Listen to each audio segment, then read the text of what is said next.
ಸಖತ್ ಖಾರ ಬಣ್ಣ ಮತ್ತು ರುಚಿ ಆಚಿ ಚಿಲ್ಲಿ ಪೌಡರ್.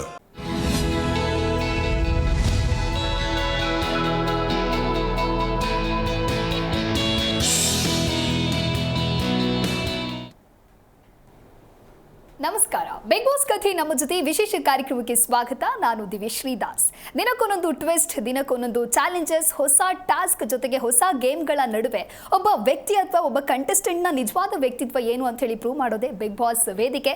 ಜೊತೆಗೆ ನಿನ್ನೆ ನಡೆದಿರುವಂತಹ ಎಪಿಸೋಡ್ನಲ್ಲಿ ಒಂದು ಹೈಲೈಟ್ ಅಂತ ಹೇಳಿದ್ರೆ, ಇಷ್ಟು ದಿನದಿಂದ ಕೂಡ ಒಬ್ರನ್ನ ಒಬ್ರು ಬಿಟ್ಟು ಇರೋದಿಲ್ಲ ಅಂತ ಹೇಳಿ ಅಲ್ಲಿ ಸ್ವತಃ ಮನೆ ಒಳಗಡೆ ಇದ್ದಿರುವಂಥ ಕಂಟೆಸ್ಟೆಂಟ್ಗಳೇ ಮಾತನಾಡ್ತಾ ಇದ್ರು. ಆದರೆ ಅದೆಲ್ಲದಕ್ಕೂ ಕೂಡ ಟಕ್ಕರ್ ಕೊಡೋ ಕೆಲಸವನ್ನ ಎಲ್ಲೋ ಒಂದು ಕಡೆ ಗಿಲ್ಲಿ ಮತ್ತೆ ಕಾವ್ಯ ಮಾಡಿದ್ರ ಅನ್ನುವಂಥ ಒಂದು ಬಿಗ್ ಟಾಕ್ ಹೊರಗಡೆ ನಡೀತಾ ಇದೆ. ಜೊತೆಗೆ ರಾಶಿಕಾ ಅವರ ಆರ್ಗ್ಯುಮೆಂಟ್. ಹಾಗೆ ನೆನ್ನೆ ಎಪಿಸೋಡ್ನ ಬಗ್ಗೆ ಮಾತನಾಡ್ತಾ ಹೋಗೋಣ. ಇದೇ ಈ ಹೊತ್ತಿನ ವಿಶೇಷ ಬಿಗ್ ಬಾಸ್ ಕಥೆ ನಮ್ಮ ಜೊತೆ.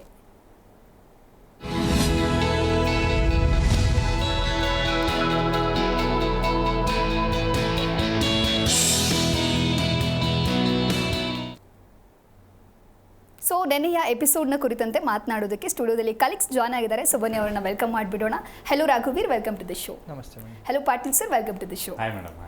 ಎಸ್, ಇನ್ನು ರಘುವೀರ್, ನಿಮ್ಮಿಂದನೇ ಮೊದಲು ಸ್ಟಾರ್ಟ್ ಮಾಡೋದಾದರೆ ನಿಮ್ಮ ಫೇವ್ರೆಟ್ ಕಂಟೆಸ್ಟೆಂಟ್ ಬೇರೆ ಕಾವ್ಯನ ಬಿಟ್ಟು ಬೇರೆ ಯಾರೂ ನಿಮ್ಮ ಫೇವ್ರೆಟ್ ಕಂಟೆಸ್ಟೆಂಟ್ ಮೇ ಬಿ ಆಗೋದಕ್ಕೆ ಸಾಧ್ಯ ಇಲ್ಲ ಅನ್ಸುತ್ತೆ.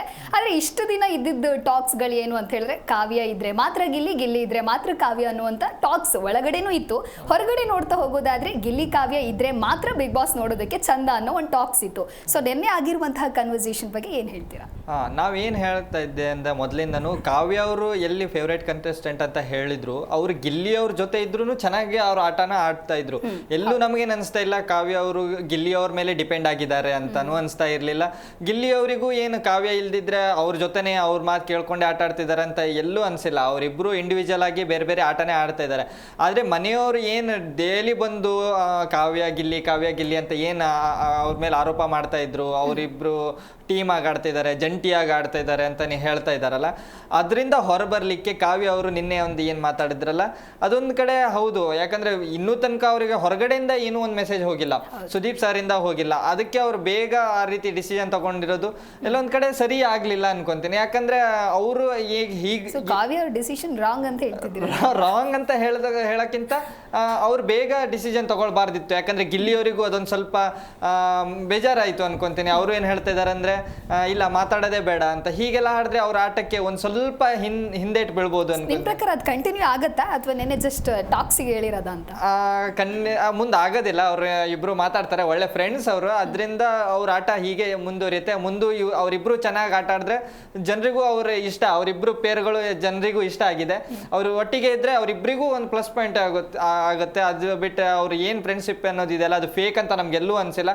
ಫೇಕ್ ಅನ್ಸಿದಾಗ ಜನರೇ ಅದನ್ನ ವಿರೋಧಿಸ್ತಾರೆ, ಅದರಿಂದ ದೂರ ಆಗ್ಬೇಕಾಗತ್ತೆ. ಆದ್ರೆ ಇಲ್ಲಿ ತನಕನೂ ಅವರಿಬ್ರು ಆಟನೂ ಚೆನ್ನಾಗಿದೆ ಅನ್ಕೊಂತ. ಓಕೆ ಪಾಟೀಲ್ ಸರ್, ನೀವೇನು ಹೇಳ್ತೀರಾ? ಬಿಕಾಸ್ ಗಿಲ್ಲಿ ಅಂಡ್ ಮತ್ತೆ ಕಾವ್ಯ ಅಂತ ಬಂದಾಗ ಮಾತ್ರ ಅದು ಬಿಗ್ ಬಾಸ್ ಮನೆಗೆ ಒಂದು ಕಳೆ ಅನ್ನೋ ಟಾಕ್ಸ್ಗಳು ಹೊರಗಡೆ ಇದೆ. ಸೊ ನಿನ್ನೆ ಅವ್ರು ತೆಗೆದುಕೊಂಡಿರುವಂತಹ ನಿರ್ಧಾರದ ಬಗ್ಗೆ ನಿಮ್ಮ ಅಭಿಪ್ರಾಯ ಏನು? ಈಗ 40-45 ದಿನದಿಂದ ಏನು ಫ್ಯಾನ್ಸ್ ಅನ್ಕೋತಾ ಇದ್ರಲ್ಲ, ಇವ್ರು ಮಾತ್ರ ಬೇರೆ ಆಗ್ಬಾರ್ದಪ್ಪ ಅಂತ ಹಾಗೆ ಹೋಗ್ಬಿಡ್ತು. ನಾವು ನಿನ್ನೇನೋ ಡಿಸ್ಕಷನ್ ಮಾಡಿದ್ವಿ, ಇದೇನಾದ್ರೂ ಬ್ರೇಕಪ್ ಆಗತ್ತಾ ಅಂತ ಅಂದಾಗ ರಘು ಹೇಳ್ದ ಇಲ್ಲ ಆಗಲ್ಲ ಅಂತ. ನಾನು ಹಂಗೆ ಹೇಳ್ದೆ, ಆಗಲ್ಲ ಬಿಡು, ಕಾವ್ಯ ಸ್ಟ್ರಾಂಗ್ ಇದ್ದಾರೆ. ಬಟ್ ಕಾವ್ಯದೇ ನನಗಿಲ್ಲಿ ಎದ್ದು ತಪ್ಪು ಕಾಣಿಸ್ತಾನೆ ಇದೆ. ನೇರವಾಗಿ ತಪ್ಪನ ಹೇಳ್ತೀನಿ. ಏನು ಅಂತಂದ್ರೆ, ಇದೇ ಕಾವ್ಯ ಸ್ವಲ್ಪ ದಿನಗಳ ಹಿಂದೆ ಹೇಳಿದ್ರು, ನನಗೆ ಗಿಲ್ಲಿ ಹೇಗೆ ಅನ್ನೋದು ನನಗೆ ಗೊತ್ತಿದೆ, ನಾನು ಹೇಗೆ ಅನ್ನೋದನ್ನ ಗಿಲ್ಲಿಗೆ ಗೊತ್ತಿದೆ, ಅವನು ಏನೇ ಮಾಡಿದ್ರು ಕೂಡ ಅದನ್ನ ಫನ್ ಆಗಿ ಮಾಡ್ತಾನೆ ಹೊರತು ಸೀರಿಯಸ್ ಆಗಿ ಯಾವುದು ಅಲ್ಲ. ನಾನು ಯಾವತ್ತೂ ಅವನ ಜೊತೆಗೆ ಈ ರೀತಿಯಾಗಿ ಫ್ರೆಂಡ್ಶಿಪ್ ನ ಬಿಡೋದಾಗ್ಲಿ ಅಂತದನ್ನ ಏನ್ ಮಾಡಲ್ಲ ಅಂತ ಅವ್ರ ಮಾತಿಗೆ ಅವರೇ ಬದ್ಧ ಇಲ್ಲ. ಕಾವ್ಯ ತುಂಬಾ ಮೆಚ್ಯೂರ್ಡ್, ತುಂಬಾ ಚೆನ್ನಾಗಿ ಆಡ್ತಾ ಇದ್ದಾರೆ. ಆ ಮನೆಯಲ್ಲಿ ಇಂಡಿವಿಜುವಲ್ ಆಗಿ ಆಡ್ತಾ ಇದ್ದಾರೆ. ಗಿಲ್ಲಿನ ಅವರು ಯೂಸ್ ಮಾಡ್ಕೋತಾ ಇಲ್ಲ ಅನ್ನೋದನ್ನ ನೇರವಾಗಿ ನೋಡೋರು ಹೇಳ್ತಾರೆ. ಬಟ್ ಆಸ್ ಅ ಫ್ರೆಂಡ್ ಅಂತ ಬಂದಾಗ ನೀವು ಸ್ಟ್ಯಾಂಡ್ ತಗೊಳ್ಳೋದನ್ನ ಬಿಟ್ಟು ಯಾರೋ ಮಾತಾಡ್ತಾರೆ 4 ಜನ ಅಂದಾಗ ಅದನ್ನ ಬಿಟ್ಟು ಹೋಗಬಾರ್ದಾಗಿತ್ತು. ನೋಡಿ, ಮೊನ್ನೆ ಕ್ಯಾಪ್ಟನ್ಸಿ ಟಾಸ್ಕ್ ನಡೀತಲ್ವಾ, ಕ್ಯಾಪ್ಟನ್ಸಿ ಟಾಸ್ಕ್ ನಡೆದಾಗ ಕಾವ್ಯ ಹೊರಗಡೆ ಬಂದು ಜನರ ಹತ್ರ ಮಾತಾಡುವಾಗ ಕಾವ್ಯ ಅನ್ನೋದಕ್ಕಿಂತ ಕಾವು ಅನ್ನೋ ಹೆಸರೇ ಜಾಸ್ತಿ ಇತ್ತು. ಯಾಕಂದ್ರೆ ಅಷ್ಟು ಫೇಮಸ್ ಆಗಿದೆ ಅವ್ರ ಹೊರಗಡೆ ಜೋಡಿ. ಅಷ್ಟು ಜನ ಇಷ್ಟಪಡ್ತಾ ಇದ್ದಾರೆ, ನೀವು ಮಾತಾಡೋದನ್ನ ಇಷ್ಟಪಡ್ತಾ ಇದ್ದಾರೆ, ಕಾಲು ಇಳಿಯೋದನ್ನ ಇಷ್ಟಪಡ್ತಾ ಇದ್ದಾರೆ, ರೇಗ್ಸೋದನ್ನ ಇಷ್ಟಪಡ್ತಾ ಇದ್ದಾರೆ, ಕಪಲ್ ಆಗ್ಲಿ ಅಂತಾನು ಇಷ್ಟಪಡ್ತಾ ಇದಾರೆ ಎಷ್ಟೋ ಜನ. ಅಂತದ್ರಲ್ಲಿ ನೀವು ಯಾರೋ ಒಂದ್ 4 ಜನ ಬಂದು ಮಾತಾಡ್ತಾ ಇದಾರೆ, ಬೇಡ ಮಾತಾಡೋದು ಹಾಗೆ. ಆಕ್ಚುಲಿ ಏನು ಅಂತಂದ್ರೆ ಅವರಿಬ್ರು ಕಾನ್ವೊಕೇಶನ್ ಇದು ಮಾತಾಡುವಂತ ರೀತಿ ಇತ್ತಲ್ಲ, ಅವಾಗ ಗಿಲ್ಲಿ ಕೆಳಬಿದ್ದೋದ. ಅಂದ್ರೆ ಅವ್ನು ಏನ್ ಮಾಡ್ಬೇಕು ಅನ್ನೋದೇ ಗೊತ್ತಾಗ್ಲಿಲ್ಲ. ಪಾಪ ಡಲ್ ಆಗಿಬಿಟ್ಟ. ಏನ್ ಈ ಹುಡುಗಿ ಹೀಗೆ ಹೇಳ್ತಲ್ಲ, ನಾನು ಇಷ್ಟು ದಿವಸ ಆಸ್ ಅ ಫ್ರೆಂಡ್ ಆಗಿದ್ವಿ, ಯಾವುದೇ ಸಿಚುವೇಶನ್ ಬಂದ್ರು ಕೂಡ ಕಾವ್ಯನ್ ಬಿಟ್ಟು ಕೊಟ್ಟಿರ್ಲಿಲ್ಲ, ಅವನು ಕೊಟ್ಟಿಲ್ಲ, ಇವಳು ಕೊಟ್ಟಿಲ್ಲ, ಇದ್ರಲ್ಲಿ ಮಾತ್ರ ಒಪ್ಕೊಳ್ಳೋಣ. ಬಟ್ ಅವನು ಪೂರ್ತಿ ಡಲ್ ಆಗಿಬಿಟ್ಟ. ಓಕೆ, ನಾನು ರೇಗಿಸ್ತೀನಿ ಅಂತ ಅವಾಗ ಫಸ್ಟ್ ಆರಂಭದಲ್ಲಿ ಅವನು ಹೇಳ್ತೀನಿ, ಇಲ್ಲ ನಾನು ರೇಗಿಸ್ತೀನಿ, ಯಾಕಂದ್ರೆ ಅವ್ನಿಗೆ ಇಷ್ಟ ಇರಲಿಲ್ಲ ಆ ಒಂದು ಇಬ್ಬರ ಒಂದು ಒಡನಾಟವನ್ನ ದೂರ ಮಾಡ್ಕೊಳ್ಳೋದು. ಅದಾದ ನಂತರ ಅವ್ರೇನು ಸೀರಿಯಸ್ ಆಗಿ ಹೇಳಿದ್ದಲ್ಲ ಕಾವ್ಯ, ಅವಾಗ ಅವ್ನ ಮನಸ್ಸು ಹೊಡೆದೋಯ್ತು. ಆಯ್ತು ಬಿಡು, ನಿನ್ನ ರೇಗಿಸೋದಷ್ಟೇ ಅಲ್ಲ, ಮಾತಾಡೋದೇ ಬಿಡ್ತೀನಿ ಅಂತ. ಬಟ್ ಅಲ್ಲಿ ಕಾವ್ಯ ಹೇಳ್ತಾಳೆ, ಮಾತಾಡೋದು ಬಿಡ್ಬೇಡ, ಬೇರೆಯವ್ರು ತಪ್ಪು ತಿಳ್ಕೊತಾರೆ, ಬೇರೆಯವ್ರಿಗೋಸ್ಕರನೇ ನೀವು ಫ್ರೆಂಡ್ಶಿಪ್ ಮಾಡೋದಿದ್ರೆ ಮಾಡೋದಕ್ಕೆ ಹೋಗ್ಬೇಡಿ. ಆ ಜನ ಬೇಕಾದ್ರೆ ತಪ್ಪು ತಿಳ್ಕೊಂಡ್ರು ಪರವಾಗಿಲ್ಲ. ಗಿಲ್ಲಿ ಅವ್ರು ಓನ್ ಆಟ ಆಡಿದ್ರು ಗೆಲ್ತಾರೆ, ಅವ್ರ ಕಾಮಿಡಿಯಿಂದಾನೇ ಗೆಲ್ತಾರೆ. ಅವ್ರ ಜೊತೆಗೆ ರಾಗುನು ಇದ್ದಾರೆ, ಬೇರೆ ಬೇರೆಯವರು ಕಾಮಿಡಿಯಾಗಿ ಇದನ್ನ ನೋಡ್ತಾರೆ. ಹೋಗ್ಲಿ, ಇವ್ರು ಇಷ್ಟು ಬೇರೆಯವ್ರಿಗೋಸ್ಕರನೇ ಆಡ್ತಾರೆ ಅಂದ್ರೆ ಅಶ್ವಿನಿ ಗೌಡ ಮತ್ತೆ ಗಿಲ್ಲಿನೇ ನೋಡಕ್ ಇಷ್ಟಪಡ್ತಾರೆ, ಆ ಜಗಳನೇ ನೋಡಕ್ ಇಷ್ಟಪಡ್ತಾರೆ. ಯಾಕೆ ಬೇಕು ಇವ್ರ ಫ್ರೆಂಡ್ಶಿಪ್ ಅಂತ. ನನಗೆ ನಿನ್ನೆ ಖಂಡಿತವಾಗ್ಲೂ ಬೇಜಾರಾಯ್ತು ಗಿಲ್ಲಿ ಮೇಲೆ ಕಾವ್ಯ ಮಾಡಿದ ರೀತಿ. ಹಾಗಂತ ಹೇಳಿ ಕಾವ್ಯದ್ದು ಅದೊಂದು ಸ್ಟ್ರಾಟಜಿನೂ ಆಗಿರ್ಬೋದು. ಯಾಕಂದ್ರೆ ಎಲ್ಲರೂ ಅಂತ ಇದ್ದಾರೆ, ಕಾವ್ಯ ಗಿಲ್ಲಿ ಹಿಂದೆ ಇದ್ದಾನೆ, ಓಕೆ ನಾನು ಓನಾಗಿ ಏನಾದ್ರೂ ತೋರಿಸ್ಬೇಕು ಅನ್ನುವಂಥದ್ದು ಅವ್ರ ಲೆಕ್ಕಾಚಾರನೇ ಬರ್ಬೋದು. ಓಕೆ, ಯಾಕಂದ್ರೆ ಈಗ ನೀವು ಟಾಪ್ 2 ಅಂತ ಇಬ್ಬರೇ ಬಂದಾಗ ಎತ್ತದ ಒಬ್ಬರದೇ ಕೈ, ಅದನ್ನು ನಾನು ಒಪ್ಕೋತೀನಿ. ಬಟ್ ಜನ ಇಷ್ಟಪಡ್ತಾ ಇದ್ದಾರೆ, ಇನ್ನೂ ಒಂದು ಸ್ವಲ್ಪ ದಾರಿ ನೀವು ಇಬ್ರು ಸವಿಸಿ ಅದಾದ ನಂತರ ಏನಾದ್ರೂ ಮಾಡಿದ್ರೆ ಒಪ್ಕೋತಿದ್ನೋ ಏನೋ ಗೊತ್ತಿಲ್ಲ. ಬಟ್ ಕಾವ್ಯ ಅಂದು 80% ತಪ್ಪು, 100%. ಯಾಕಂದ್ರೆ ಒಂದು ಫ್ರೆಂಡ್ಶಿಪ್ನ ಬೇರೆಯವ್ರಿಗೋಸ್ಕರ ಬಿಡ್ತಾ ಇರೋದು. ಇಲ್ಲ ಓನ್ ಆಟ ಆಡ್ತೀನಿ ನೋಡೋಣ, ಗಿಲ್ಲಿ ಇಲ್ದನೂ ಆಡ್ಬೋದಾ ನಾನು ಅಂತ ತೋರಿಸ್ಕೊಳ್ಳೋದಕ್ಕೆ ಒಂದು 20% ಕೊಡ್ಬೋದು. ಓಕೆ, ಸೊ ಯಾರೋ ಹೇಳಿದ್ರು, ಯಾರೋ ಕೇಳಿದ್ರು ಅಂತ ಹೇಳಿ ಅವರು ಅವ್ರದೇ ಆಗಿರುವಂತ ಡಿಸಿಷನ್ ತೆಗೆದುಕೊಳ್ಬಾರ್ದಿತ್ತು, ರಾಂಗ್ ಅದು. ಓಕೆ, ನೆಕ್ಸ್ಟ್ ಇನ್ನು ನಾಮಿನೇಷನ್ ಟಾಸ್ಕ್ ಅಂತ ಬಂದಾಗ ಕ್ಯಾಪ್ಟನ್ಸಿ ಮಾಳುಗೆ ಹೇಳ್ತಾರೆ. ಸೊ ಅದರಲ್ಲಿ ಮೊದಲು ಸೆಲೆಕ್ಟ್ ಮಾಡುವಂಥದ್ದು ಧ್ರುವಂತ್ ನೇಮ್ನ ಮಾಳು ಸೆಲೆಕ್ಟ್ ಮಾಡ್ತಾರೆ, ಜೊತೆಗೆ ಸಗಣಿ ನೀರನ್ನ ಚೂಸ್ ಮಾಡ್ತಾರೆ. ಅವ್ರು ಕೊಟ್ಟಿರುವಂತಹ ರೀಸನ್ ನಿಮಗೆ ಫೇರ್ ಅನ್ಸ್ತಾ ರಘುವೀರ್? ಹೌದು, ಎಲ್ಲರೂ ಅಲ್ಲಿ ಏನ್ ಅನ್ಕೊಂತ ಇದಾರೆ ಅಂದ್ರೆ ಮಾಳು ಅವರು ಕೊಟ್ಟಿರೋದು ರೀಸನ್ಗಳು ಸರಿ ಇಲ್ಲ ಅಂತ. ಹೊರಗಡೆ ಕೂತ್ಕೊಂಡಿರೋಂತ ನನಗಂತೂ ಅನಿಸ್ತು ಅವ್ರು ಫೇರ್ ಆಗಿ ಕೊಟ್ಟಿದ್ದಾರೆ, ಕರೆಕ್ಟ್ ಆಗಿ ಕೊಟ್ಟಿದ್ದಾರೆ ಒಬ್ಬೊಬ್ಬರಿಗೂ. ಅದು ಆಮೇಲೆ ರಕ್ಷಿತಾ ಅವರಿಗೂ ಏನೊಂದು ಕೊಟ್ರಲ್ಲ, ಅದನ್ನು ನಾನು ಸರಿನೇ ಅಂತ ಹೇಳ್ತೀನಿ. ಯಾಕಂತಂದ್ರೆ ರಕ್ಷಿತಾ ಅವರು ಕೆಲವೊಂದು ವಾರಗಳಿಂದ ಸೈಲೆಂಟ್ ಆಗ್ತಾ ಇದ್ದಾರೆ.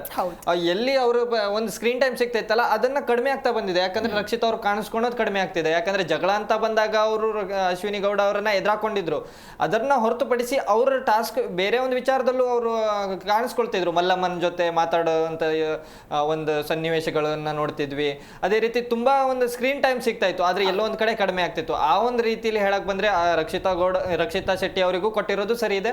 ಆ ರೀತಿ ಧ್ರುವಂತ್ ಅವರಿಗೆ ಆ ಹಿಂದಿನ ವಾರದಲ್ಲಿ ಪತ್ರ ಕೊಟ್ಟರು ಅಂದ್ ಮಾತಕ್ಕೆ ಅವ್ರಿಗೆ ಬಿಟ್ರೆ ಅದು ಟೀಮ್ ಆಗ್ತಿತ್ತು. ಅಲ್ಲಿ ಏನ್ ಹೇಳ್ತಾರೆ, ಇವರು ತಮ್ಮ ಟೀಮನ್ನ ಉಳಿಸ್ಕೊಳ್ಳೋಕ್ ಬಂದ್ರು ಅಂತ ಹೇಳಿದ್ರೆ ಅದ್ರ ಮೊದಲೇ ತಪ್ಪೇ ಅನ್ಕೊಂತೀನಿ. ಯಾಕಂದ್ರೆ ಅವ್ರು ಧ್ರುವಂತ್ ಅವರಿಗೆ ಒಂದು ಹಿಂದಿನ ವಾರದಲ್ಲಿ ಅವ್ರಿಗೆ ಒಂದು ಹೆಲ್ಪ್ ಮಾಡಿರ್ತಾರೆ.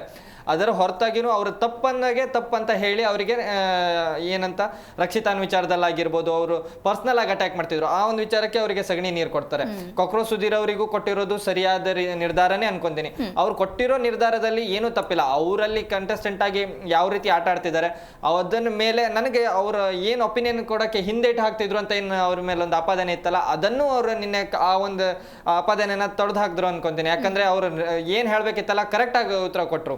ರಾಶಿಕಾ ಅವರು ಎಲ್ಲೋ ಒಂದು ಕಡೆ ಅವರನ್ನ ಮತ್ತೆ ಅವ್ರು ಏನು ಕೆಲವೊಂದಿಷ್ಟು ಕಂಟೆಸ್ಟೆಂಟ್ ಗಳಲ್ಲಿ ಯಾವ ರೀತಿ ನಡ್ಕೊಂಡ್ರು ಅಂದ್ರೆ ಇವ್ರಿಗೆ ಏನು ತಿಳಿಯೋದಿಲ್ಲ, ಇವರು ಹಳ್ಳಿ ಜನ ಅನ್ನೋ ರೀತಿಲಿ ಮಾಡಿದ್ರು. ಹೊರಗಡೆ ಜನರಿಗೆ ಅದು ಒಂದು ಸ್ವಲ್ಪ ಕೂಡ ಅದ ಅನ್ಸೇ ಇಲ್ಲ. ಹಳ್ಳಿ ಆಗಿದ್ರೆ ಯಾಕೆ ಅವ್ರು ಬಂದು ವೋಟ್ ಮಾಡ್ತಾ ಇದ್ರು. ಹೌದು, ಎಲ್ಲೊಂದ್ ಕಡೆ ಜಾನ್ವರಿ ಕೊಟ್ಟಿರೋ ರೀಸನ್ ಕರೆಕ್ಟ್ ಇತ್ತು. ಇವರು ಓವರ್ಲ್ಯಾಪ್ ಅಂತ ಅದು ಎರಡನ್ನ ಅಳಿಯಲ್ಲ ಮಗಳ ಗಂಡ ಅಂತಾನೆ ಸೇಮ್ ಅದೇ ರೀತಿಗಳೇ ಇತ್ತು. ಓವರ್ಲ್ಯಾಪ್ ಅನ್ನೋದು ಒಂದೇ, ಅವ್ರು ಹೇಳಿರೋ ಪ್ರಕಾರ ಅಟೆನ್ಷನ್ ಸೀಕರ್ ಅವು ಎರಡು ಪದಗಳು ಒಂದೇ ರೀತಿನೇ ಇದೆ, ಸಿಮಿಲರ್ ಆಗಿದೆ. ಇವ್ರಿಗೆ ಬೇಕಾದಂಗೆ ಅಲ್ಲಿ ಅವ್ರನ್ನ ಒಪಿನಿಯನ್ ಕೊಡಕ್ಕಾಗಲ್ಲ. ಆ ಒಂದು ರೀತಿಲಿ ಮಾಳು ಅವ್ರು ಕೊಟ್ಟಿರೋದು ಎಲ್ಲಾ ಅವ್ರು ಯಾರಿಗೆ ಮಾಡ್ಬೇಕಿತ್ತಲ್ಲ ಒಂದು ಬಕೆಟ್ ಗ್ಯಾಂಗ್ ಅಂತ ಇತ್ತಲ್ಲ ಅವರಿಗೆ ನಾಮಿನೇಟ್ ಮಾಡಿದ್ದಾರೆ ಅನ್ಕೊಂತೀನಿ. ಅವರಿಗೆ ಮಾಡಿರೋದು ಕರೆಕ್ಟ್ ಇದೆ ಈ ರೀತಿ. ಓಕೆ, ಸೊ ಪಾಟೀಲ್ ಸರ್, ಇನ್ನು ಮಾಳು ಕ್ಯಾಪ್ಟನ್ಸಿ ಬಗ್ಗೆ ಸುದ್ದಿ ಮಾತಾಡ್ತಾರೆ. ಸೊ ಅದ್ರ ಬಗ್ಗೆ ಏನ್ ಹೇಳ್ತೀರಾ ನೀವು? ಅದಕ್ಕಿಂತ ಮುಂಚೆ ಇದನ್ನ ಹೇಳ್ಬಿಡ್ತೀನಿ. ರಾಘು ಒಂದ್ ಸ್ವಲ್ಪ ಹೇಳಿದ್ರು, ಅದನ್ನ ಯಾಕೋ ನನಗೂ ಕ್ಯೂರಿಯಾಸಿಟಿ. ಓಕೆ, ಹೇಳಿ ಸರ್. ಒಂದೇನು ಗೊತ್ತಾ, ಒಂದು ಆಯ್ಕೆ ಅಂತೂ ಮಾಡ್ಲೇಬೇಕು. ಯಾರು ಮಾಡಿದ್ರು ಕೂಡ ಇದೇ ರೀತಿಯಾದಂಥ ಮಾತುಗಳು ಬರ್ತಾ ಇತ್ತು. ಸಗಣಿ ನೀರು, ಕೋಲ್ಡ್ ವಾಟ್ರು, ಕಸ ಗಿಸ ಎಲ್ಲ ಚೆಲ್ಲಿದ್ರು. ಬಟ್ ನೋಡುಗರಿಗಂತೂ ಖುಷಿ ಆಯ್ತಾ ಅದನ್ನ ನೋಡಿ. ಯಾಕೆ ಹೇಳಿದ್ರೆ ಒಂದು ವೈರತ್ವ ಅಂತ ಬೆಳ್ಕೊಂಡ್ಬಿಟ್ಟಿದೆ. ಓ ಇವರೆಲ್ಲ ಕೆಟ್ಟವರು, ಓ ಇವ್ರು ತುಂಬಾ ಒಳ್ಳೆಯವರು, ಅದು ನಮಗೂ ಮನಸ್ಸಿಗೆ ಆಗಿದೆ. ಮತ್ತೆ ಗ್ಯಾಂಗು ಇದೆ, ಇದೊಂದು ಗ್ಯಾಂಗು ಅದೊಂದು ಗ್ಯಾಂಗು ಅಂತ. ಎಲ್ಲರೂ ಕೂಡ ಈ ಗ್ಯಾಂಗ್ ಮೇಲೆ ಸಗಣಿ ನೀರು, ಕೋಲ್ಡ್ ನೀರು, ಕಸ ಹಾಕಿದಾಗ ನೋಡುಗ್ರಂತೂ ಕರೆಕ್ಟ್ ಆಗಿ ಮಾಡೋದ ಅಂತಾನೆ ಅನಿಸಿತ್ತು. ಬಟ್ ರೀಸನ್ ಕೊಡೋದ್ರಲ್ಲಿ ಒಂದ್ ಸ್ವಲ್ಪ ಎಡವಿದ ಅಂತ ಎಲ್ಲೋ ನನಗನಿಸ್ತು. ಓಕೆ, ಯಾಕೆ ಅಂತ ಹೇಳ್ತೀನಿ. ರಕ್ಷಿತಾ ಶೆಟ್ಟಿ ತಗೋತೀನಿ. ರಕ್ಷಿತಾ ಶೆಟ್ಟಿದು ನಿದ್ದೆ ಮಾಡ್ತಾ ಇದ್ದಾರೆ ಅಂತ ಆದ ರೀಸನ್ ಅಲ್ಲ. ಈಗ ನೀವು ಒಂದ್ ಸ್ವಲ್ಪ ಕೋಲ್ಡ್ ಆಗಿದ್ದೀರಾ ಅಂದ್ರೆ ನೀವು ಒಂದ್ ಸ್ವಲ್ಪ ಎದ್ದೇಳ್ಬೇಕು, ಬಿಗ್ ಬಾಸ್ ಮನೆಯಲ್ಲಿ ಕಾಣಿಸ್ಕೊಳ್ಬೇಕು, ಎಚ್ಚರಿಕೆ ತಗೋಬೇಕು ಅನ್ನುವಂತ ಕಾರಣ ಅದು. ಬಟ್ ಇವನ್ ಏನ್ ಮಾಡ್ತಾನೆ, ಎಲ್ಲೋ ಅಲ್ಲಿ ಮಲ್ಕೊಂಡಿದ್ರು, ಇಲ್ಲಿ ಮಲ್ಕೊಂಡಿದ್ರು, ಹಂಗ್ ಮಲ್ಕೊಂಡಿದ್ರು, ಹಿಂಗ್ ಮಲ್ಕೊಂಡಿದ್ರು. ಅದೊಂದು ನನಗೆ ಯಾಕೋ ಇಷ್ಟ ಆಗ್ಲಿಲ್ಲ.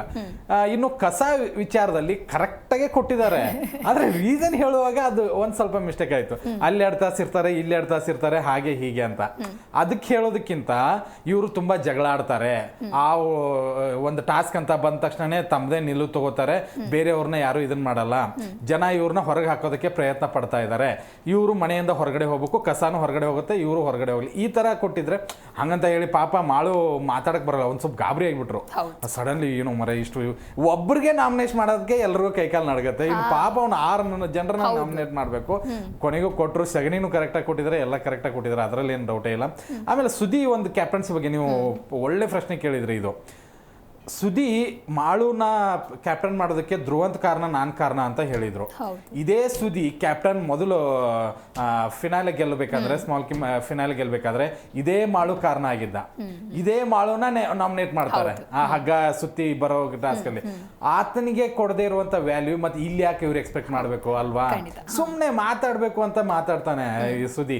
ಈಗ 2-3 ವಾರದಿಂದ ಕಾಣಿಸ್ಕೊಂಡಿಲ್ಲ. ಅದಕ್ಕೋಸ್ಕರ ಯಾರು ಡಲ್, ತುಂಬಾ ವೀಕ್, ಯಾರ ಜೊತೆ ಮಾತಾಡಿದ್ರೆ ಹೈಲೈಟ್ ಆಗಿ ಕಾಣ್ಬೋದು, ಯಾರು ನನ್ಗೆ ವಿರುದ್ಧವಾಗಿ ಬರಲ್ಲ ಅಂದ್ರೆ ಮಾಳು, ರಕ್ಷಿತಾ, ಆಮೇಲೆ ಗಿಲ್ಲಿನ ಅವಾಗ ಕಾಲ ಹೇಳ್ತಾರೆ. ಈ ಗಿಲ್ಲಿ ಹತ್ರ ಯಾಕೆ ಹೋಗ್ತಾ ಇದ್ದಾರೆ ಅಂತಂದ್ರೆ ಗೊತ್ತಾಯ್ತು ಅವ್ರಿಗೆ, ಜನ ಹೊರಗಡೆಯಿಂದ ಬಂದಾಗ ಎಲ್ಲರೂ ಗಿಲ್ಲಿ ಮಾತಾಡಿದ್ರಲ್ಲ, ಅವಾಗ ಗೊತ್ತಾಯ್ತು ಗಿಲ್ಲಿ ಹತ್ರ ಪವರ್ ಇದೆ, ಗಿಲ್ಲಿ ಹತ್ರ ನಿಧಾನಕ್ಕೆ ಹೋಗ್ಬೇಕು ಅಂತ. ಆ ಕಳಪೆ ಕೊಡುವಾಗ್ಲೂ ಗಿಲ್ಲಿ ಕೊಟ್ಟು ಸುದೀಪ್ ಸರ್ ಬಂದಾಗ ಇಲ್ಲ ಅಂತ ಹುಡುಗ ಅಲ್ವೇ ಅಲ್ಲ ಅವನು ಅಂತ ನೋಡಿ ಎಂತ ಡ್ರಾಮಾ ಮಾಡ್ತಾರೆ. ಕಾಕ್ರೋಚ್ ಆಕ್ಚುಲಿ ಓಕೆ, ನೀವು ಓಪನ್ ಅಪ್ ಆಗಿದ್ರೆ 2 ವಾರ ಡಲ್ ಆಗಿದ್ರಿ, ಈ ವಾರ ಒಂದ್ ಸ್ವಲ್ಪ ತೂಗತ್ತಿ ತಲೆ ಮೇಲಿದೆ ಹಾಗಂತ ಹೇಳಿದ ಮಾತಕ್ಕೆ ಇಂಥ ಮಾತುಗಳು ಬೇಕಾಗಿರ್ಲಿಲ್ಲ. ಅದ್ರ ಜೊತೆಗೆ ಮಾಳುವವ್ರ ಕ್ಯಾಪ್ಟನ್ಸಿ ನನಗಂತೂ ಇಷ್ಟ ಆಯ್ತು. ತುಂಬಾ ಸ್ಟ್ರಿಕ್ಟ್ ಆಗಿದ್ದಾರೆ. ಆ ಸ್ಟ್ರಿಕ್ಟ್ ಆಗಿ ಎಲ್ರನ್ನ ಹತ್ರನು ಕೆಲಸ ಮಾಡ್ತಾ ಇದಾರೆ. ಆ ಕೆಲಸ ಮಾಡೋದ್ರಲ್ಲಿ ಹಾಲು ಕದ್ದಿಯೋದು, ಆಮೇಲೆ ಇದನ್ನೆಲ್ಲ ಮಾಡೋದು ಒಂದ್ ಸ್ವಲ್ಪ ಒಂದು ಗ್ಯಾಂಗ್ ಮಾಡ್ತಾನೆ ಇದೆ. ಯಾರು ಅಶ್ವಿನಿ ಗೌಡ ಆಗಿರ್ಬೋದು, ಜಾನ್ವಿ ಗೌಡ. ನನಗೆ ಏನ್ ಗೊತ್ತಾ, ಅವ್ರು ಬಂದು ಕೇಳಿದಾಗ ನಾವ್ ಏನಾದ್ರೂ ಸುಳ್ಳು ಹೇಳಿದಾಗ ನಮ್ಗೊಂದು ಸ್ಮೈಲ್ ಆದ್ರೂ ಬರುತ್ತೆ. ಹಾಲ್ ಕದ್ರ ನೀವು ಇಲ್ಲ, ಅವ್ರು ಎಷ್ಟು ಓಪನ್, ಯಾರು ಕದ್ರು ನನಗೆ ಶಾಕಿ ಆಗತ್ತಪ್ಪ, ಅದು ಹೆಂಗ ಮಾತಾಡ್ತಾರೋ ಗೊತ್ತಿಲ್ಲ. ಬಟ್ ಮಜಾ ಅಂತೂ ಬರ್ತಾ ಇದೆ ಬಿಗ್ ಬಾಸ್ ಮನೆ. ಮಾಳವರ ಟಾಸ್ಕ್ ಕೂಡ ಚೆನ್ನಾಗಿ ಟೋಟಲ್ ಆಗಿ ಕ್ಯಾಪ್ಟನ್ಸಿ ತುಂಬಾ ಚೆನ್ನಾಗಿ ಅವ್ರು ಮಾಡ್ತಾ ಇದಾರೆ. ಎಲ್ರಿಗೂ ಸ್ಟ್ರಿಕ್ಟ್ ಆಗಿ ಕೊಡ್ತಾ ಇದಾರೆ. ಗಿಲ್ಲಿ ಹೇಗೆ ಆಟ ಆಡ್ತಾ ಇದ್ನಲ್ಲ, ತಪ್ಪಿಸ್ಕೊಂಡು ಅವನಿಗೂ ಕೂಡ ಕೆಲಸ ಕೊಡ್ತಾ ಇದಾರೆ ಅಂತಂದ್ರೆ ಮಾಳು ಕ್ಯಾಪ್ಟನ್ಸಿ ಚೆನ್ನಾಗಿದೆ ಅಂತ. ಓಕೆ, ಎಲ್ಲೋ ಇನ್ನು ಕಸ ಅಂತ ಬಂದಾಗ ರಾಶಿಕಾ ಅವ್ರದ್ದು ಆರ್ಗ್ಯುಮೆಂಟ್ ಅಂತೂ ನಿನ್ನೆ ಕಂಪ್ಲೀಟ್ಲಿ ಇನ್ವ್ಯಾಲಿಡ್ ಅಂತ ಅನಿಸ್ತು. ಅಷ್ಟೊಂದು ಅಗ್ರೆಸಿವ್ ಆಗುವಂಥದ್ದು ಏನಾದರೂ ಬೇಕಿತ್ತಾ ಅಂತ ಹೇಳಿ ನಿನ್ನೆ. ಹೌದು, ರಾಶಿಕಾ ಅವ್ರ ಹತ್ರ ಮತ್ತೆ ಏನ್ ಎಕ್ಸ್ಪೆಕ್ಟೇಷನ್ ಮಾಡಕ್ಕಾಗತ್ತೆ? ಅವ್ರ ಹತ್ರ ಏನೂ ಇಲ್ಲ. ಆದ್ಮೇಲೆ ಅವ್ರು ಕಿರ್ಚಾಡ್ಲೇಬೇಕು. ಅದು ನಾನು ಅದೇ ಹೇಳ್ದಲ್ಲ, ಖಾಲಿ ಡಬ್ಬಾನೇ ಅವ್ರುಗಳೆಲ್ಲ. ಏನಂದ್ರೆ ಕಿರ್ಚ್ತಾರೆ, ಸೌಂಡ್ ಜಾಸ್ತಿ ಬರುತ್ತೆ ಅಷ್ಟೇ, ಅದ್ರಲ್ಲಿ ಏನೂ ಇರಲ್ಲ ಅಲ್ಲಿ. ಯಾಕಂತ ಹೇಳಿದ್ರೆ ನನಗೆ ಸರಿ ಅನ್ಸದೇ ಇರೋದು ಒಂದಂದ್ರೆ ತೂ ಅಂತ ಒಂದು ಪದಗಳನ್ನ ಯೂಸ್ ಮಾಡ್ತಾರೆ. ಅದನ್ನ ಮತ್ತೆ ನಾನು ನಿಮ್ಗಂತ ಅಲ್ಲ ಅಂತ ಹೇಳ್ತಾರೆ. ಅಲ್ಲಿ ನೋಡ್ತಾ ಇದ್ದವ್ರಿಗೆ ನಮಗೂ ಅನ್ಸುತ್ತೆ ಅವ್ರ ಏನ್ ಇದು ಕೊಟ್ರಲ್ಲ ಅದಕ್ಕೆ ತೂ ಅಂತ ಹೇಳಿದ್ರು. ಓಕೆ, ಅದಕ್ಕೆ ಅಲ್ಲಿ ಒಂದು ಏನಂದ್ರೆ ಗಿಲ್ಲಿಗೂ ಅದು ನೋಡೋರು ಯಾರಿಗಾದ್ರೂ ಅದನ್ನ ರಿಯಾಕ್ಟ್ ಮಾಡ್ಲೇಬೇಕಾಗತ್ತೆ. ಯಾಕಂದ್ರೆ ಮೊದಲು ಮಾಡ್ತಾನೆ ಅಂತ ಏನ್ ಹೇಳ್ತಾನೆ ಅಂದ್ರೆ ತೂ ಬಿಟ್ಬಿಡಮ್ಮ ಅಂತ ಹೇಳಿ ಅವ್ನು ಫನ್ ವೇದಲ್ಲಿ ತಗೊಂಡು ಹೋಗ್ತಾನೆ. ಇಲ್ಲ, ಅವನು ಇಂಡೈರೆಕ್ಟ್ ಆಗಿ ಹೊಡೆದ. ಹೌದು, ಯಾಕಂದ್ರೆ ಆ ರೀತಿ ಅಲ್ಲಿ ಮಾಳುಗೆ ಇವ್ರು ನಾವು ಹೇಳಿಲ್ಲ ಅಂತ ಹೇಳ್ಕೊಂತಾರೆ. ಅಲ್ಲಿ ಮಾಳು ಅವರು ಗಮನಿಸ್ತಾರೆ, ತೂ ಅಲ್ಲ ಅಂತ ಹೇಳಿ ಮಾತಾಡ್ಸ್ಬೇಡ ಅಂತ. ಆದ್ರೆ ನೆಕ್ಸ್ಟ್ ಡೇ ಗಿಲ್ಲಿ ಅವ್ರ ಪರ ಒಂದು ಸ್ಟ್ಯಾಂಡ್ ತಗೊಳ್ತಾರೆ, ನಾವು ಇದನ್ನ ಮೆಚ್ಚಬೇಕು, ತೂ ಬಿಡಮ್ಮ ಅಂತ. ಯಾಕಂದ್ರೆ ಮುಳ್ಳಿಂದಲೇ ತೆಗಿಬೇಕಾಗತ್ತೆ. ಅವ್ರು ಯಾವ ರೀತಿಯಾಗಿ ಮಾಡ್ತಾರಲ್ಲ ಅವರಿಗೂ ಅದೇ ರೀತಿಯಲ್ಲಿ ಹೇಳಿದಾಗ ಅವ್ರಿಗೆ ಯಾವ ರೀತಿ ರಿಯಾಕ್ಟ್ ಆಗ್ತಾರೆ. ತೂ ಅನ್ನೋದು ಪದ ಒಂದು ಕ್ಯಾಮ್ರಾಗ ಜನರು ನೋಡ್ತಾ ಇರ್ತಾರೆ, ಕ್ಯಾಮ್ರಾ ಮುಂದೆಲ್ಲ ತೂ ಅಂತ ಪದ ಬಳಸಿದ್ರೆ ಅವ್ರ ವ್ಯಕ್ತಿತ್ವಗಳ ತೋರಿಸ್ಕೊಳ್ತಾರೆ. ಹೌದು, ಆದ್ರೆ ರಾಶಿಕಾ ಅವರಿಗೆ ಆ ರೀತಿ ನಡ್ಕೊಂಡಿರೋದು ತಪ್ಪು ಅನ್ಕೊಂತೀನಿ.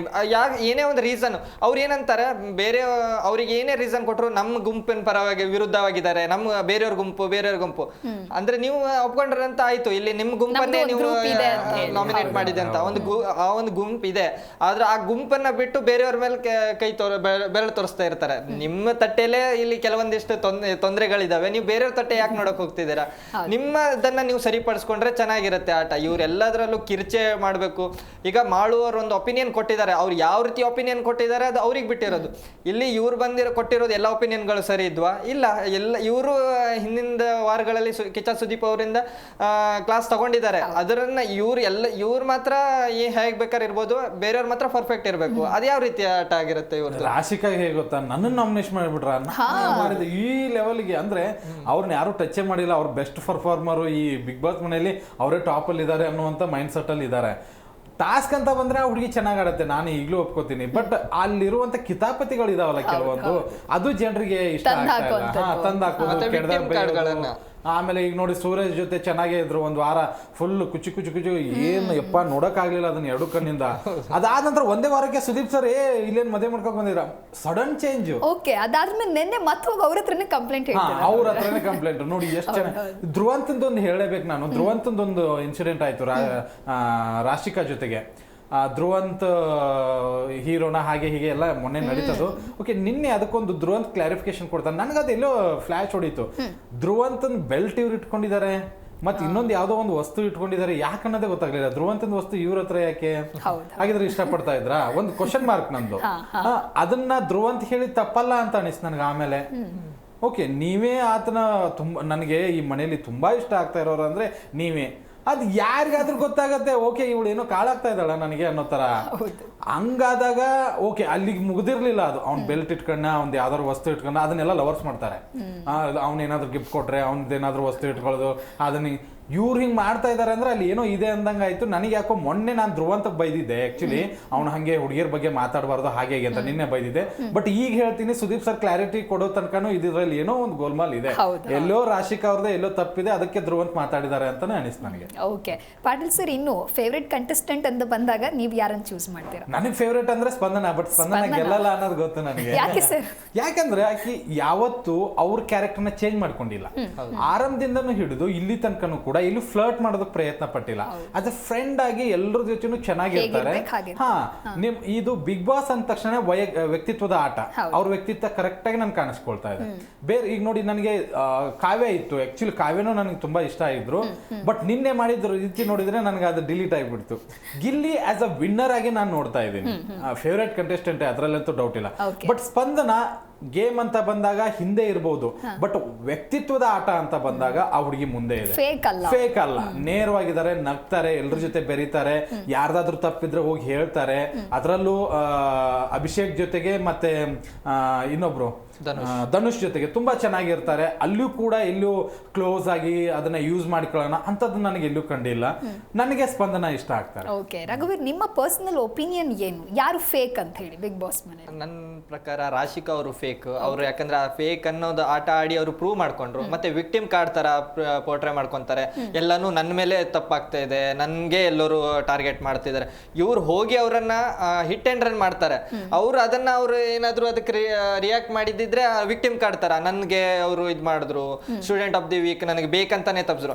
ಇವ್ರು ಗಿಲ್ಲಿ ಅವ್ರ ಜೊತೆ ಬೇಕು ಅಂತಾನೆ ಒಂದ್ ಚಾನ್ಸ್ ಕೇಳ್ಬೋದಿತ್ತು ಆ ವೀಕಲ್ಲೂ, ನನ್ಗೊಂದು ಕೊಡು ಅಂತ. ಇಲ್ಲಿ ಎಲ್ಲೊಂದ್ ಕಡೆ ವಿಕ್ಟಿಮ್ ಕಾರ್ಡ್ ಅಂತ ಪ್ರೂವ್ ಮಾಡ್ಕೊಳಕ್ಕೆ, ಸಿಂಪತಿ ಗಿಡ್ಸ್ಕೊಳಕ್ಕೆ ಆ ರೀತಿ ಆಟನ ಆಡ್ತಿದ್ದಾರೆ. ಎಲ್ಲೊಂದ್ ಕಡೆ ಇದು ಸರಿಯಲ್ಲ.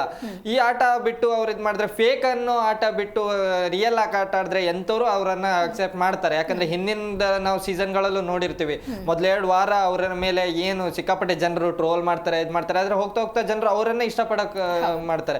ಅದೇ ರೀತಿ ಇವ್ರಿಗೂ ಟೈಮ್ ಇದೆ, ಈಗೇನ್ ಕಾಲ ಮಿಂಚಿಲ್ಲ. ಇವ್ರು ಆಟ ಬದಲಾಯಿಸ್ಕೊಂಡ್ರೆ ಚೆನ್ನಾಗಿ ಆಟ ಆಡ್ಬೋದು. ಆದ್ರೆ ಇವ್ರು ಏನಿಲ್ಲ, ಬರೀ ಬೇರೆಯವ್ರ ಗುಂಪನ್ನ ಹೇಳೋದು, ಕಾವ್ಯಿಂದ ಗಿಲ್ಲಿ ಅಂತ ಹೇಳಿ ಅವರನ್ನ ಅಟ್ಯಾಕ್ ಮಾಡೋದು. ಇವ್ರ ಆಟನೇ ಆಡಿದ್ರೆ ಸರಿಯಾಗಿರ್ತಿತ್ತು. ಇವರೆಲ್ಲ ಒಂದ್ ಕಡೆ ಸೂರಜ್ ಅವ್ರ ಹಿಂದೆ ಹೋಗಿದ್ದಕ್ಕೆ ಇವರು ವಾರದ ಕಥೆಯಲ್ಲಿ ಬಯಸ್ಕೊಂಡು ತಮ್ಮ ಆಟನ ಚೇಂಜ್ ಮಾಡ್ಕೊಂಡ್ರು. ಅದು ಬಿಟ್ಟು ಅವರಿಗೆ ಅದೊಂದು ಶಿಕ್ಷೆ ಆಗಿದೆ ಅನ್ಕೊಂಡು ಗೊತ್ತಿದ್ರು, ಮತ್ತೆ ಇವ್ರು ಕಾವ್ಯ ಗಿಲ್ಲಿ ಅಂತಾನೆ ಹೋಗ್ತಾರೆ. ಅವ್ರದೊಂದು ಗುಂಪಿದೆ, ಅವ್ರ ಗುಂಪಿಗೆ ಇವ್ರು ಟಾರ್ಗೆಟ್ ಮಾಡ್ತಾ ಇದ್ದಾರೆ, ಅವ್ರ ಗುಂಪನ್ನ ಬಚಾವ್ ಮಾಡಿದ್ರು ಅನ್ನೋ ಒಂದು ಅದನ್ನೇ ಹೇಳ್ತಾ ಇದ್ದಾರೆ ಬಿಟ್ಟು ಇವ್ರ ಆಟದ ಮೇಲೆ ಇವ್ರು ಗಮನ ಕೊಡ್ತಾನೆ ಇಲ್ಲ. ಅದ್ರ ಪ್ರಕಾರ ಹೇಳಕ್ ಬಂದ್ರೆ ಮತ್ತೊಂದು ಫೇಕ್ ಅಂತ ಹೇಳಕ್ ಬಂದ್ರೆ ಜಾನ್ವಿ ಅವರು ನಮ್ ಹಿಂದಿನ ವಾರಗಳಲ್ಲಿ ಏನು ಚೆನ್ನಾಗಿ ಆಟ ಆಡಿದ್ರು ಅಂತ ಏನ್ ನಾವೇ ಅಪ್ರಿಶಿಯೇಟ್ ಮಾಡಿದ್ವಿ. ಇಲ್ಲೂ ಕೂಡ ಅವ್ರು ಏನು ಮತ್ತೆ ಅವ್ರ ಅಶ್ವಿನಿ ಟೀಮ್ ಸೇರ್ಕೊಂಡ ತಕ್ಷಣ ಮತ್ತೆ ಅದೇ ಜಾನ್ವಿ ನಮ್ಗೆ ವಾಪಸ್ ಹಿಂದಿನ 2 ವಾರನ ನೆನ್ಪು ಮಾಡ್ಕೊಟ್ಬಿಟ್ರು ಸರ್. ಹೌದೌದು. ಸೊ ಅವ್ರದ್ದು ಮೇ ಬಿ ಅಲ್ಲೇ ಆ ಒಂದು ಸ್ವಭಾವನೆ ಅವ್ರಿಗೆ ನೆಗೆಟಿವ್ ಆಗ್ತಿದ್ಯಾ? ಹೌದು, ಯಾಕಂದ್ರೆ ಈಗ ಹಿಂದಿಂದ 3 ವಾರಗಳ ತನಕ ಹೆಂಗಿದ್ರಲ್ಲ ಜಾನ್ವಿ, ಆ ಜಾನ್ವಿ ರಿಯಲ್ಲ, ಅಥವಾ ಈಗ 1-2-3 ವಾರ ಹಿಂದೆ ಇದ್ರಲ್ಲ ಆ ಜಾನ್ವಿ ರಿಯಲ್ಲ, ಅಥವಾ ನಿನ್ನೆ ನಾವು ನೋಡಿರುವಂತ ಜಾನ್ವಿ ರಿಯಲ್ಲ ಅಂತ ನಮ್ಗೆ ಈಗ ಕನ್ಫ್ಯೂಷನ್ ಅಲ್ಲಿ ಅವರೇ ಇಟ್ಟಿದ್ದಾರೆ. ಯಾವ ಮುಂದಿನ ವಾರಕ್ಕೆ ಮತ್ತೊಂದು ಯಾಕಂದ್ರೆ ಅದು ಹಾಲ್ ಕದ್ದಿರೋ ವಿಚಾರದಲ್ಲಿ ನೇರವಾಗಿ ನೀವು ಹೇಳ್ದಂಗೆ ಅವ್ರ ಮುಖದಲ್ಲಿ ಯಾವ ರೀತಿ ಇತ್ತಂದ್ರೆ ಆ ಗೆಜ್ಜೆ ಸಪ್ಲೈ ಮಾಡಿದ್ರಲ್ಲ ಸೇಮ್ ಅದೇ ಜಾನ್ವಿ ಅಶ್ವಿನಿ ಅವರೇ ಕಂಡ್ರು ನಮ್ಗೆ ನಿನ್ನೆ. ಓಕೆ, ಇನ್ನು ಚಿನ್ಮಿಣಿ ಅಂತ ಹೇಳಿ ಜಾನ್ವಿ ಅವ್ರನ್ನ ಚೂಸ್ ಮಾಡ್ತಾರೆ ಮಾಡು, ಏನ್ ಹೇಳ್ತೀರಾ ಸರ್? ಚಿನ್ಮಿನಿ ಅವರು ಏನು ಅಂತಂದ್ರೆ ಈ ಮನೆಯಲ್ಲಿ ಯಾರು ಅವ್ರು ಹೆಂಗೆ ತಿಳ್ಕೊಂಡ್ರು ಅಂತ ನಾನು ಹೇಳ್ತೀನಿ. ಮಾಳು ಹೆಂಗೆ ತಿಳ್ಕೊಂಡ್ರು ಅಂದರೆ ಬೇರೆ ಬೇರೆ ಥರ ಚೆನ್ನಾಗಿರೋ ಡ್ರೆಸ್ ಹಾಕೊಳ್ಳೋದು, ಮೇಕಪ್ ಮಾಡ್ಕೊಳ್ಳೋದು, ಅಡ್ಡಾಡೋದು, ಈ ಥರ ಇದರಲ್ಲಿ ಮಾಳು ಅದನ್ನು ಕೊಟ್ಟರು. ಬಟ್ ಚಿನ್ಮಿನಿ ಅನ್ನೋದಕ್ಕೆ ಆ ಕಡೆನೂ ಇರ್ತಾರೆ, ಈ ಕಡೆನೂ ಇರ್ತಾರೆ, ಎಲ್ಲರ ಜೊತೆ ಇರ್ತಾರೆ, ಹಾಗೆ ಲವಲವಿಕೆಯಿಂದ ಇರ್ತಾರೆ. ಈ ಥರ ಇದರಲ್ಲಿ ಏನಾದರೂ ಕೊಡ್ಬೋದಾಗಿತ್ತೇನೋ ಗೊತ್ತಿಲ್ಲ. ಬಟ್ ಕೊಟ್ಟಿದ್ದು ಮಾತ್ರ ಕರೆಕ್ಟಾಗೇ ಇತ್ತು. ನನಗೆ ಆ ಕೊಟ್ಟಿರೋ ಏನು ಸಗಣಿ ಇರ್ಬೋದು, ಕಸ ಇರ್ಬೋದು, ಅದರಲ್ಲಿ ಒಂದು ರಿಗ್ರೆಟ್ ಅಂತೂ ನನಗಂತೂ ಕಂಡೇ ಇಲ್ಲಪ್ಪ. ಎಲ್ರಿಗೂ ಕರೆಕ್ಟ್ ಆಗಿದೆ. ಒಂದು ಅವಾಗಲೇ ಹೇಳಿದೆ ರಕ್ಷಿತಾ ಅವ್ರಿಗೆ ಮಾತ್ರ ಬೇಡವಾಗಿತ್ತು ಅಂತ ಅನ್ಕೋತೀನಿ. ಚಿನ್ಮಿನಿ ಇವ್ರಿಗೂ ಕರೆಕ್ಟ್ ಆಗಿದೆ, ಅದನ್ನ ಅವರು ಒಪ್ಕೋತಾರೆ. ಆಕ್ಚುಲಿ ನಾನು ಹಂಗೆ ಇರ್ತೀನಿ, ಬೇರೆಯವ್ರ ಹತ್ರನೂ ಇರ್ತೀನಿ, ಗಿಲ್ಲಿ ಹತ್ರನೂ ಇರ್ತಾರೆ, ಅವ್ರ ಜೊತೆನೂ ಮಾತಾಡ್ತಾರೆ, ಇವ್ರ ಜೊತೆನೂ ಮಾತಾಡ್ತಾರೆ. ಅಲ್ಲಿ ಅಶ್ವಿನಿ ಗೌಡ ಫೇಕು ಅಂತ ಬಂದು ಇಲ್ಲಿ ಹೇಳ್ತಾರೆ. 2 ಸೆಕೆಂಡ್ ಹೋಗಿ ಅಶ್ವಿನಿ ಗೌಡ ಅವರೇ ಏನೂ ಪ್ರಾಬ್ಲಮ್ ಇಲ್ಲ, ನಾವ್ ಹಿಂಗೆ ಇರೋಣ ಅಂತ ಅಲ್ಲಿ ಬಕೆಟ್ ಹಿಡಿತಾರೆ. ಅಶ್ವಿನಿ ಗೌಡ ಅವ್ರ ಜೊತೆಗೆ ಇದ್ರೆ ಇವರು ಈ ತರ ಬೈಸ್ಕೊಳ್ಳೋದು ಯಾರ ಹತ್ರ, ಸುದೀಪ್ ಸರ್ ಹತ್ರ. ಅವ್ರನ್ನ ಬಿಟ್ಟು ಒಂದೇ ವಾರಕ್ಕೆ ಬೆಸ್ಟ್ ಏನು ಇದನ್ನ ತಗೋತಾರೆ, ವಾರದ ಬೆಸ್ಟ್ ಕಂಟೆಸ್ಟೆಂಟ್ ಅಂತ ಹೇಳಿ. ನನಗೆ ಅನಿಸಿದ ಮಟ್ಟಿಗೆ ಜಾಹ್ನವಿ ಇನ್ನೊಂದು 3-4 ವಾರ ಇರಬೇಕು ಅಂದ್ರೆ ಅಶ್ವಿನಿ ಗೌಡ ಅವರಿಂದ ದೂರ ಇರಬೇಕು, ಇಂಡಿವಿಜುವಲ್ ಆಟ ಆಡಬೇಕು. ಅಶ್ವಿನಿ ಗೌಡ ಅವರ ವ್ಯಕ್ತಿತ್ವನ ತುಂಬಾ ಚೆನ್ನಾಗಿ ತೋರಿಸ್ಕೊಳ್ತಾ ಇದ್ರೆ, ಜಗಳ ಆಡ್ಲಿ ಏನೇ ಆಗ್ಲಿ ಅವ್ರು ಕಾಣಿಸ್ಕೊಳ್ತಾ ಇದ್ದಾರೆ. ನೀವು ಅವ್ರ ಹಿಂದೆ ನಿಂತ್ಕೊಂಡು ಸುದಿ ಹೇಗೆ ಈಗ ಲಾಸ್ಟ್ ಉಳಿದ್ರಲ್ಲ, ಈಗ ಜಾಹ್ನವಿನ ಲಾಸ್ಟ್ ಉಳಿಸ್ತಾರೆ, ಆ ಪರಿಸ್ಥಿತಿ ಬರ್ತಾರೆ. ಅದೇನ್ ಜಗಳ ರೀ, ನನಗಂತೂ ಗೊತ್ತೇ ಆಗ್ತಾ ಇಲ್ಲ. ಶಿಕಾರಿ ಅಂತಾರೆ, ನಿನ್ ಫೇಕು ಅಂತಾರೆ, ನಿಮ್ ಫ್ರೆಂಡ್ಶಿಪ್ ಫೇಕು ಅಂತಾರೆ. ನೆಕ್ಸ್ಟ್ ಮಿನಿಟ್ ಅದೇನಪ್ಪ ನನಗೆ ಅರ್ಥ ಆಗ್ತಾ ಇಲ್ಲ. ಜಾಹ್ನವಿ ಬೇಕಾಗಿಲ್ಲ, ಆ ಗ್ರೂಪಿಗೆ ಹೋಗೋದೇ ಬೇಡ ಅವ್ರು ನನ್ಗೆ. ಓಕೆ ರಘುವೀರ್, ನೆನ್ನೆ ಗೇಮ್ ಬಗ್ಗೆ ಮಾತನಾಡ್ತಾ ಹೋಗೋದಾದ್ರೆ ಫಸ್ಟ್ ಟಾಸ್ಕ್ ಆಗುತ್ತೆ, ಅದಾದ್ಮೇಲೆ ಒಂದು ಗೇಮ್ ಬರುತ್ತಲ್ಲ, ಆ ಗೇಮ್ ಬಗ್ಗೆ ಏನ್ ಹೇಳ್ತೀರಾ? ಯಾಕೆ ಚೆನ್ನಾಗಿ ಆಡಿದ್ರು ಅಂತ? ಅಲ್ಲಿ ಏನು ಬಿಗ್ ಬಾಸ್ ಈಗ ಈ ನಾಮಿನೇಟ್ ಏನು ಮಾಳು ಅವರಿಂದ ಆಗಿದೆಲ್ಲ, ಅವರಿಗೆ ಬಚಾವ್ ಆಗ್ಲಿಕ್ಕೆ ಕೆಲವೊಂದಿಷ್ಟು ಅವರಿಗೆ ಒಂದು ಅವಕಾಶಗಳು ಸಿಕ್ಕಿದ್ದಾವೆ. ಅದರ ರೀತಿ ವಾರದಲ್ಲಿ ಮತ್ತೆ ನಾಮಿನೇಟ್ ಆಗದೆ ಇರೋ ರೀತಿಯಲ್ಲಿ ಇವರಿಗೊಂದು ನಾಮಿನೇಟ್ ಆಗದೆ ಬಚಾವ್ ಆಗ್ಲಿಕ್ಕೆ, ನಾಮಿನೇಟ್ ಆಗದೆ ಇದ್ದವರಿಗೂ ಒಂದು ಅವಕಾಶ ಸಿಕ್ಕಿದೆ. ಈ ವಾರ ಪೂರ್ತಿ ಇದೇ ಟಾಸ್ಕ್ ಮುಂದುವರಿತಾ ಹೋಗುತ್ತಲ್ಲ. ಇದರಲ್ಲಿ ಮೊದಲೇ ಟಾಸ್ಕ್ ಹೇಳಕ್ ಬಂದ್ರೆ ನಾವು ನೋಡ್ತಾ ಇದೀವಿ, ನಾಮಿನೇಟ್ ಆಗದವರು ಸ್ವಲ್ಪ ವೀಕ್ ಇದ್ದಾರೆ, ನಾಮಿನೇಟ್ ಆಗದೆ ಇರೋರು ಸ್ವಲ್ಪ ಸ್ಟ್ರಾಂಗ್ ಇದ್ದಾರೆ. ಧನುಷ್ ಅವರಿದ್ದಾರೆ, ಸೂರಜ್ ಅವರಿದ್ದಾರೆ, ಅಭಿಷೇಕ್ ಇದ್ದಾರೆ, ರಘು ಅವರಿದ್ದಾರೆ. ಈ ಎಲ್ಲ ಸ್ಟ್ರಾಂಗ್ ಕಂಟೆಸ್ಟೆಂಟ್ಗಳಿದ್ರು. ನಾಮಿನೇಟ್ ಆದವ್ರು ಎಲ್ಲೋ ಒಂದ್ ಕಡೆ ಟಾಸ್ಕ್ ನ ಚೆನ್ನಾಗಿ ಆಡಿ ಗೆದ್ರು. ಯಾಕಂದ್ರೆ ಅಲ್ಲಿ ಒಂದ್ ಸ್ವಲ್ಪ ಟಾಸ್ಕ್ ಅಂತ ವಿಚಾರ ಬಂದಾಗ ರಾಶಿಕ್ ಅವರು ಚೆನ್ನಾಗಿ ಆಟ ಆಡಿ ಗೆದ್ರು. ಎಲ್ಲೋ ಒಂದ್ ಕಡೆ ಅಶ್ವಿನಿ ಅವರು ನಿನ್ನೆ ಚೆನ್ನಾಗಿ ಆಟ ಆಡಿದ್ರು, ಅದು ಅವರನ್ನ ಹೋಲ್ಡ್ ಮಾಡ್ಕೊಂಡು ಇಟ್ಕೊಳೋದು ವಿಚಾರದಲ್ಲಾಗಿರ್ಲಿ. ಆ ಒಂದು ವಿಚಾರದಲ್ಲಿ ಈಗ ಟಾಸ್ಕ್ ಅಂತ ಬಂದಾಗ ಟಾಸ್ಕ್ ಈಗ ನಾಮಿನೇಟ್ ಆದವರು ಇದ್ದಾರೆ. ಇವಾಗ ಅಸ್ಲಿ ಆಟ ಈಗಿರೋದು ಯಾರನ್ನ ಸೇಫ್ ಮಾಡ್ತಾರೆ ಅಂತ. ಪ್ರೋಮೋದಲ್ಲಿ ನೋಡಿದೀವಿ, ರಕ್ಷಿತಾ ಅವರು ಒಂದು ಮತ್ತೆ ಅವರು ಹಳೆ ಆಟಕ್ಕೆ ತಿರುಗಿದ್ದಾರೆ. ನನ್ನನ್ನೇ ಅವರು ನನ್ನನ್ನೇ ಅಂತ ಹೇಳ್ತಿಲ್ಲ, ಸುದಿ ಅವರನ್ನ ಸುದಿ ಅವರು ಬಿಟ್ಕೊಡಾಗ ಅಲ್ಲಿ ನಾವು ನೋಡಿದ್ವಿ ನಿನ್ನೆನೆ. ನನಗೆ ಕೊಡ್ಬೇಕು, ಯಾಕಂದ್ರೆ ಅವರಿಗೂ ಹೆದರಿಕೆ ಅಂತ ಹುಟ್ಟೋಗ್ಬಿಟ್ಟಿದೆ. ಯಾಕಂದ್ರೆ ಕಳೆದ ವಾರ ಅವರು ಕೊನೆಯಲ್ಲಿ ಸೇಫ್ ಆಗಿರ್ತಾರೆ. ನನಗೆ ಸೇಫ್ ನನಗೆ ಆಗ್ಬೇಕಂತ ಅವ್ರು ಹಿಡ್ಕೊಂಡು ಕೂತ್ರೆ ಚೆನ್ನಾಗಿರುತ್ತೆ. ನಾಮಿನೇಟ್ ಆದವ್ರು ಹಾಗೆ ಇರ್ಬೇಕು. ನನ್ನ ಪ್ರಕಾರ ಹೇಳ್ಬೇಕಂದ್ರೆ ನಾಮಿನೇಟ್ ಆದವ್ರು ಕರೆಕ್ಟ್ ಇದ್ದಾರೆ, ಮತ್ತೆ ಅವರಿದ್ದಲ್ಲಿ ಯಾರು ಸೇಫ್ ಆಗೋದು ಬೇಡ, ಇಲ್ಲೂ ಯಾರು ನಾಮಿನೇಟ್ ಆಗೋದು ಬೇಡ. ಪಾಟೀಲ್ ಸರ್, ಇನ್ನು ನಿನ್ನೆ ಗೇಮ್ ಬಗ್ಗೆ ಏನಾದ್ರು ಪಾರ್ಶಿಯಾಲಿಟಿ ಆಯ್ತು ಅಂತ ಪಾರ್ಶಾಲಿಟಿ ಆಯ್ತು ನನ್ನ ಪ್ರಕಾರ. ಯಾಕಂದ್ರೆ ಹುಡುಗರು ಹೋದಾಗ ಒಂದೇ ಮಡಿಕೆ ಹೊಡಿಯೋದು, ಅದಾದ ನಂತರ ಹುಡುಗಿಯರು ಬರ್ತಾರೆ 2, ಮತ್ತೆ ಹುಡುಗರು ಬರ್ತಾರೆ 3. ಅದು ಬೇಕಾಗಿರಲ್ಲ. ಒಬ್ಬೊಬ್ರು ಒಂದೊಂದ್ಸರಿ ಹೋದಾಗ ಒಂದೊಂದು ಹೊಡಿಯೋದು ಅಂತ ಇದ್ರೆ ಖಂಡಿತವಾಗ್ಲೂ ಏನ್ ನಾಮಿನೇಟ್ ಆಗದೆ ಇರ್ತಿದ್ರಲ್ಲ ಅವ್ರ ಟೀಮ್ ಗೆಲ್ತಿತ್ತು ಅಂತ ಅನ್ಸುತ್ತೆ ನನಗೆ. ಯಾಕಂದ್ರೆ ರಾಶಿಕಾ ಫಿಸಿಕಲಿ ತುಂಬಾ ಸ್ಟ್ರಾಂಗ್ ಇದ್ದಾರೆ. ಟಾಸ್ಕ್ ಅಂತ ಬಂದ್ರೆ ಅದೇ ಎಲ್ಲಾ ಹುಡುಗಿರ್ಗೆ ಹೋಲಿಸ್ಕೊಂಡ್ರೆ ರಾಶಿಕಾ ಬೆಸ್ಟ್. ಅವ್ರು ಹೋಗ್ತಾರೆ ಅನ್ನೋದು ಎಲ್ರಿಗೂ ಗೊತ್ತಿತ್ತು. ಅವರೇ ಹೋದ್ರು. ಇದರಲ್ಲಿ 3 ಮಡಿಕೆ ಹೊಡಿಬೇಕು ಅಂದಾಗ ಜಾಸ್ತಿ ಮಡಿಕೆ ಅವ್ರದೇ ಬಂತು, ಹೊಡೆದ್ರು. ಯಾಕೋ ಎಲ್ಲೋ ಪಾರ್ಶಾಲಿಟಿ ಆಯ್ತು ಆ ಒಂದು ವಿಷಯದಲ್ಲಿ. ಬಿಗ್ ಬಾಸ್ ಕರೆಕ್ಟ್ ಆಗಿ ಇಟ್ಟಿರ್ತಾರೆ ಅವರು. ಓಕೆ, ಇವ್ರು ನಾಮಿನೇಷನ್ ಆಗಿಲ್ಲ, ಇವ್ರು ನಾಮಿನೇಷನ್ ಆಗಿದ್ದಾರೆ, ಈಗ ಇದ್ರಲ್ಲಿ ಟ್ವಿಸ್ಟ್ ಕೊಡ್ಲೇಬೇಕಲ್ಲ, ಸಪ್ಪೆ ಹೋದ್ರೆ ಆಗಲ್ಲ, ಟ್ವಿಸ್ಟ್ ಕೊಡ್ಬೇಕು ಅನ್ನೋ ತರ ಇಟ್ಕೊಂಡೇ ಕರೆಕ್ಟ್ ಆಗಿ ಇದನ್ನ ಮಾಡಿದ್ದಾರೆ. ಬಟ್ ಅದು ಗೇಮ್ಗೆ ನನಗೇನೋ ಇಷ್ಟ ಆಗ್ಲಿಲ್ಲ. ಗೇಮ್ ಅಂತ ಬಂದ್ರೆ, ಟ್ವಿಸ್ಟ್ ಅಂತ ಬಂದ್ರೆ ಕರೆಕ್ಟ್ ಆಗಿ ಓಕೆ, ಈಗ ನೋಡಿ ನಾಮಿನೇಷನ್ ಆದವರಲ್ಲೇ ಒಬ್ಬರನ್ನ ಸೇವ್ ಮಾಡಬೇಕು, ಈ ಟೀಮಿಗೆ ಕಳಿಸ್ಬೇಕು. ಈಗ ಈ ಟೀಮಿಗೆ ರಾಶಿಕನ್ ಕಳ್ಸಕ್ಕಾಗಲ್ಲ, ಅಶ್ವಿನಿ ಗೌಡನ್ ಕಳ್ಸಕ್ಕಾಗಲ್ಲ. ಈಗ ಅವ್ರು ಮಾಡ್ಬೇಕಾಗಿದ್ದು ನನಗನ್ಸಿದ ಮಟ್ಟಿಗೆ ರಕ್ಷಿತಾ, ಸುದೀ, ಇಲ್ಲ ಅಂತಂದ್ರೆ ಬೇರೆ ಇವ್ರನ್ನ ಯಾರನ್ನಾದ್ರೂ ಮಾಡ್ಬೇಕು. ನೋಡೋಣ ಈ ಟ್ವಿಸ್ಟ್ ಇವತ್ತೇನಾಗುತ್ತೆ. ಜಗಳ ಅಂತೂ ಆಡ್ತಾ ಇದೆ. ಬಿಗ್ ಬಾಸ್ ಅಂದ್ರೆ ಜಗಳ ಏನು ದೊಡ್ಡದಲ್ಲ, ಇವತ್ತು ಆಗುತ್ತೆ ದೊಡ್ಡದಾಗ. ಓಕೆ, ಸೊ ಥ್ಯಾಂಕ್ ಯು ರಘುವೀರ್ ಕಾರ್ಯಕ್ರಮಕ್ಕಾಗಿ ಆಗಮಿಸಿದ್ದಕ್ಕಾಗಿ. Thank you Patil sir. Thank you. Yes, ನಿನ್ನೆ ಎಪಿಸೋಡ್ ನಲ್ಲಿ ಏನೆಲ್ಲ ಆಯ್ತು, ಜೊತೆಗೆ ಏನೆಲ್ಲ ಹೈಲೈಟ್ಸ್ ಇತ್ತು ಅಂತ ಹೇಳಿ ಬಹುಶಃ ಇವತ್ತಿನ ನಮ್ಮ ಒಂದು ಕಾರ್ಯಕ್ರಮದಲ್ಲಿ ನಾವು ಎಕ್ಸ್ಪ್ಲೈನ್ ಮಾಡಿದೀವಿ, ಡಿಸ್ಕಷನ್ ಮಾಡಿದೀವಿ. ಇದಾಗಿತ್ತು ಇವತ್ತಿನ ವಿಶೇಷ. ನೋಡ್ತಾ ಇರಿ ಜಿ ಕನ್ನಡ ನ್ಯೂಸ್, ಸತ್ಯವೇ ಸುದ್ದಿಯ ಜೀವಾಳ.